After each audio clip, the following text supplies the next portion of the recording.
వీటి సారీ మీద ఎట్లా ప్రింట్ వేసుకోవాలనేది చూపిస్తా. ఫస్ట్ దీన్ని ఎట్లా వాడుకోవాలంటే డైరెక్ట్ వాడుకోవద్దమ్మా. ఇది నూనె ఆయిల్ తీసుకోవాలి. వంట ఆయిల్ అయినా ఏం లేదు,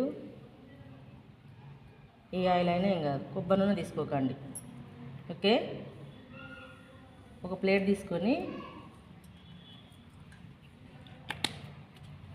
ఇట్లా ఆయిల్ తీసుకున్న తర్వాతకి ఇవి ఆల్రెడీ వేసినాయి, మళ్ళీ వేసినా కానీ కడిగినాం కాబట్టి దీనిలో మొత్తం వెళ్ళిపోయింది.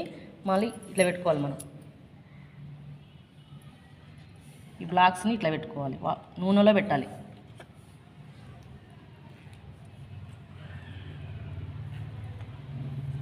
ఇది బార్డర్ది, ఇది బంచులు అన్నట్టు, అక్కడొక బంచ్ అక్కడొక బంచ్ వేస్తారు. ఇది ఒక చిన్నది ఫ్లవర్, ఇవి కూడా చిన్న ఫ్లవర్స్. సారీ మీద కానీ డ్రెస్ మీద మీకు పాత మోడల్ ఎట్లా అయ్యో బ్రష్తో చెప్పేసినాం పెయింట్ వేయడం. ఇవో బ్లాక్ వుడ్స్ అన్నట్టు. ఇది ఎన్ని గంటలు ఉంచాలంటే ఇప్పుడు ఈ రోజు పెట్టినాం కదా, మళ్ళీ ఇదే టైం తీయాలి, 24 గంటలు పెట్టుకోవాలి, ఆయిల్లో ఉంచాలి. ఈ ఆయిల్ మొత్తం ఈ పై దాకా వస్తుంది. ఈ చెక్క ఉందా, ఈ చెక్క మొత్తం ఇట్లా ఉండాలి. ఇది చూడండి, ఆయిల్ మొత్తం పైకి పీల్చుకుంటుంది అన్నట్టు. పైకి పీల్చుకోవడం వల్ల ఇదంతా నిండిన తర్వాతకి దీన్ని తీసి మళ్ళీ ఒక పేపర్ ఉంటుందా, న్యూస్ పేపర్ అయినా ఏదైనా పేపర్ మీద పెట్టిన తర్వాతకి కలర్ వేసుకోవాలి. అర్థమైందా మీకు? ఇది అర్థమైంది మేడం. ఇవి ఎట్లా యూజ్ చేయాలి అర్థమైందా? ఈ వాటర్లో కడగొద్దు అస్సలు. ఓకే, ఆయిల్లో ఇట్లా పెట్టాలి. ఇప్పుడు ఏ టైం పెట్టినాం, 11:30కి అట్లా పెట్టినాం కదా, మళ్ళీ రేపు 11:30కి తీసేయాలి. తీసి ఆయిల్ ఒక పేపర్ మీద పెట్టుకోవాలి ఇట్లా. ఓకే, 4 అవర్స్ ఆయిల్లో పెట్టుకోవాలని చెప్పినా కదా, ఇప్పుడు ఆయిల్ నుంచి తీసేస్తాను. 24 అవర్స్ అయింది. కొద్దిగా ఆయిల్ దీనికి అద్దుకొని ఒక క్లాత్కి అద్దుకొని న్యూస్ పేపర్ మీద పెట్టుకోవాలి.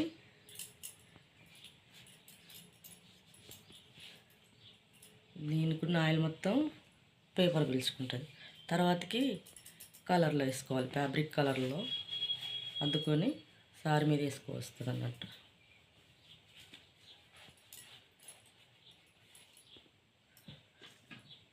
కంప్లీట్గా నీట్గా ఆయిల్ మొత్తం పేపర్ పీల్చుకుంటుంది.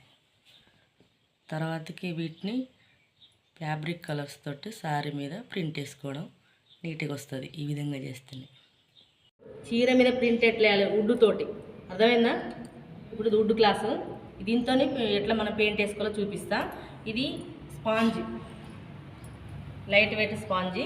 ఈ స్పాంజిని తీసుకొని ఒక 2-3 మడతలు వేసుకోండి. అంటే ఈ చెక్కకు సరిపోనే వేసుకోండి.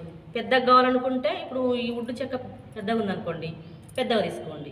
నార్మల్గా ఇప్పుడు చిన్నదే కాబట్టి చిన్నది తీసుకుని అన్నట్టు. దీనికి కూడా ఫ్యాబ్రిక్ పెయింటే.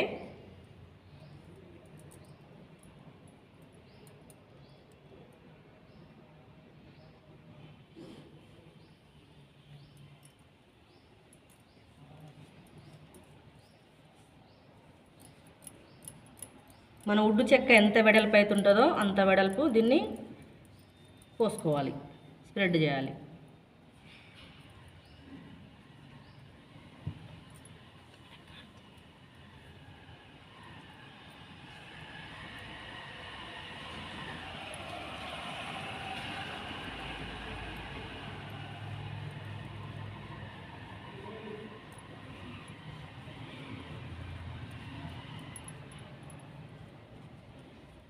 కంప్లీట్గా నీట్గా మొత్తం స్ప్రెడ్ అయ్యేటట్టు చూడాలి. డిజైన్ మొత్తం పడాలంటే నీట్గా మన చెక్క ఎంత పెద్దగా ఉంటుందో అంత పెద్దగా పోసుకోవాలి.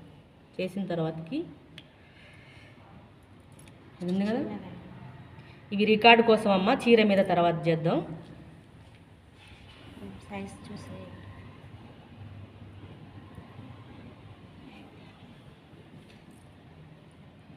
పెద్ద బార్డర్ కోసం.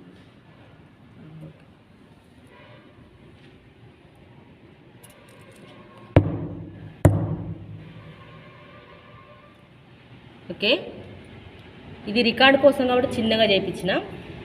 చీర మీద కూడా ఇదే విధంగా మనం బంచులు ఎట్లయితే వేస్తామో మార్కింగ్ చేసుకొని అలా వేసుకోండి.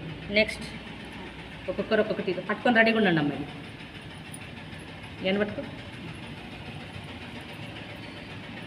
లైన్ వేసి గీయండి అమ్మ అందరూ.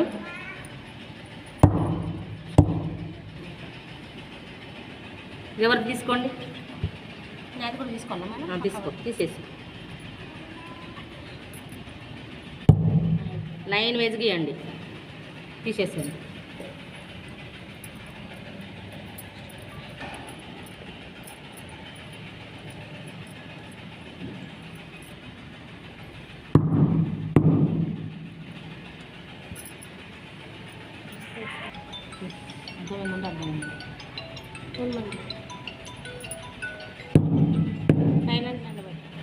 అర్థమైందా ఇప్పుడు మీ అందరికి ఇది?